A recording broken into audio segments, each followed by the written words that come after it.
Yo, we the Jeeps, we gonna go to Fed. When we get there, the competition will be tread. The requirements, constraints, and resources are about to be read. Fire bars? The canoe must fit inside a rectangle box of dimensions 18, 6, and 5.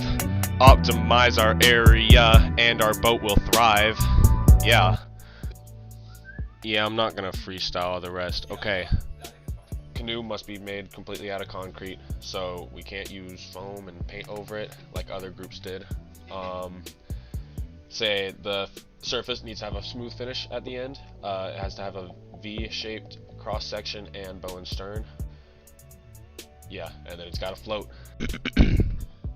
Alright, so when we started working on the project, the first thing we did was do a bunch of research. So we figured out that it's a combination of aggregates and the actual cement mixture. And so our first thought was, how can we lower the weight of the aggregate as much as possible while having it take up as much as possible of the actual boat structure, because that way we can lower the net density, I guess you could say, of the boat. We poured different batches of concrete material. The first batch, which ended up being just the concrete Quikrete, which we got.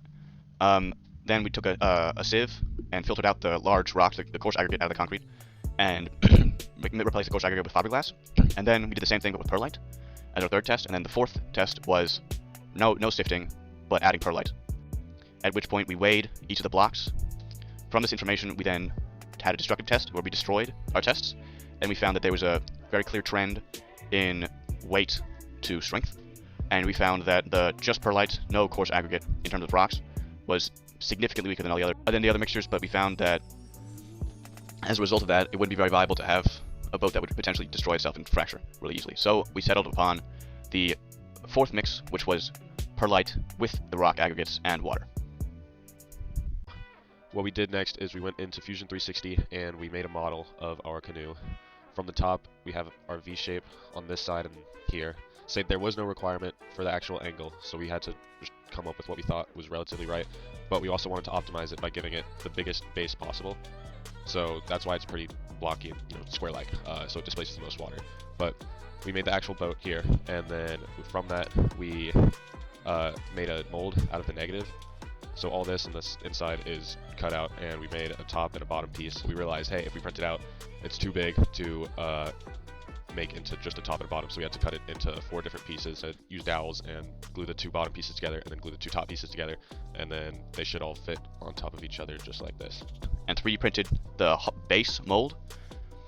We ran into an issue being that it takes forever to print, and it would also be very expensive if we decided to print a top half, which would bring us over budget. So we decided not to print the top half and instead construct one out of wood materials that we had laying around. Due to us not printing the top half of the mold, it was significantly larger than we expected it to be and weighed a lot. So, to combat this issue, we went to the craft center. What are we here to do today? We're gonna repair the boat a little bit and make it not leeward.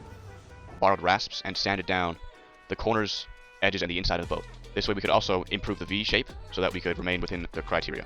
Unfortunately, the wall fell off in the process of sanding it, so we had to quickly come up with a solution where we decided to, instead of pouring an entire new boat, we decided to pour a new wall. This way we wouldn't have to go through the entire process again. We went back to the craft center, sanded down that wall to improve the shape, added a couple patches here and there where there were holes, and then our boat was done.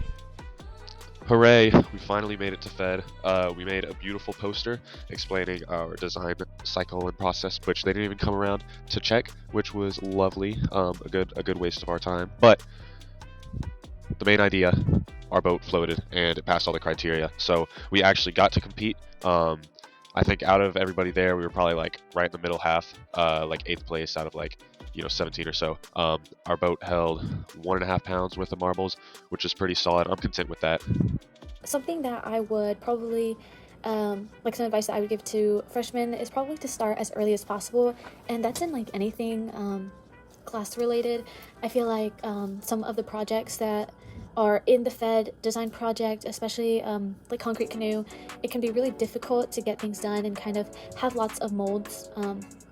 and trials done if you don't start early. So I definitely do recommend starting as early as you can, you know, making the molds and just having as many trial runs as possible, because you never know what kind of problems that you're going to have down the line, and that can really cause for a problem if you didn't start early enough. And something else was maybe doing a little more research in terms of casting techniques. I feel like we learned things that maybe couldn't have been implemented in our situation, and that really kind of set us back a little bit.